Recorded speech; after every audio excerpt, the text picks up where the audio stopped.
Matthieu, chapitre 27, versets 32 à 66. Lorsqu'ils sortirent, ils rencontrèrent un homme de Cyrène appelé Simon, et le forcèrent à porter la croix de Jésus. Arrivé à un endroit appelé Golgotha, ce qui signifie « lieu du crâne », ils lui donnèrent à boire du vinaigre, mêlé de fiel. Mais quand il l'eut goûté, il ne voulut pas boire. Ils le crucifièrent, puis ils se partagèrent ses vêtements en tirant au sort, afin que s'accomplisse ce que le prophète avait annoncé. Ils se sont partagés mes vêtements, et ils ont tiré au sort mon habit. Puis ils s'assirent et le gardèrent. Pour indiquer le motif de sa condamnation, on écrivait au-dessus de sa tête « Celui-ci est Jésus, le roi des Juifs ». Avec lui furent crucifiés 2 brigands, l'un à sa droite et l'autre à sa gauche. Les passants l'insultaient et secouaient la tête en disant « Toi qui détruis le temple et qui le reconstruis en 3 jours, sauve-toi toi-même. Si tu es le Fils de Dieu, descends de la croix. » Les chefs des prêtres, avec les spécialistes de la loi et les anciens, se moquaient aussi de lui et disaient « Il en a sauvé d'autres, et il ne peut pas se sauver lui-même.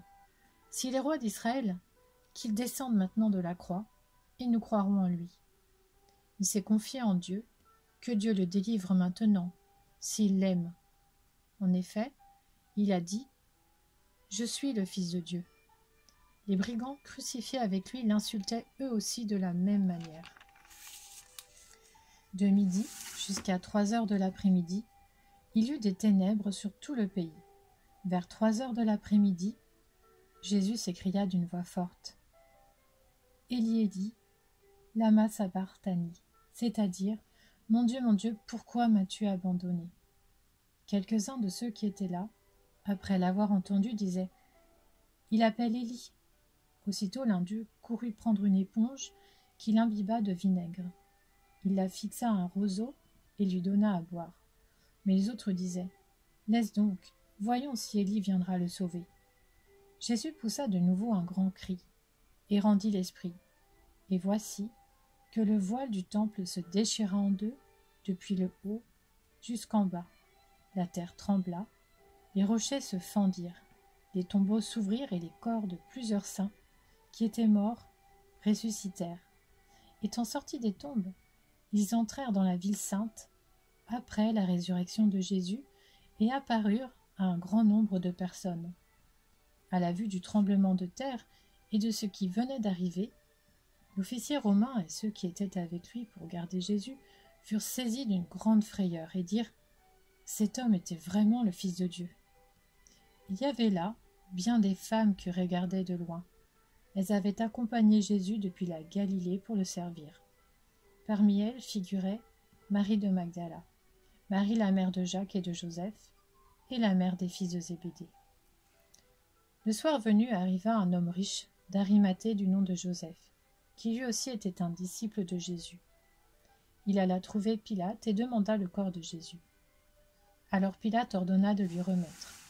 Joseph prit le corps, l'enveloppa dans un drap de lin pur, et le déposa dans un tombeau neuf qui s'était fait creuser dans la roche. Puis il roula une grande pierre à l'entrée du tombeau et s'en alla. Marie de Magdala et l'autre Marie étaient là, assises vis-à-vis du tombeau. Le lendemain, qui était le jour après la préparation du sabbat, les chefs des prêtres et les pharisiens allèrent ensemble chez Pilate et dirent « Seigneur, nous nous souvenons que cet imposteur a dit, quand il vivait encore, « Après 3 jours je ressusciterai. Ordonne donc que le tombeau soit gardé jusqu'au 3e jour, afin que ses disciples ne viennent pas voler le corps et dire au peuple « Il est ressuscité ». Cette dernière imposture serait pire que la première. Pilate leur dit « Vous avez une garde, allez-y, gardez-le comme vous le souhaitez. » Ils s'en allèrent et firent surveiller le tombeau par la garde après avoir scellé la pierre.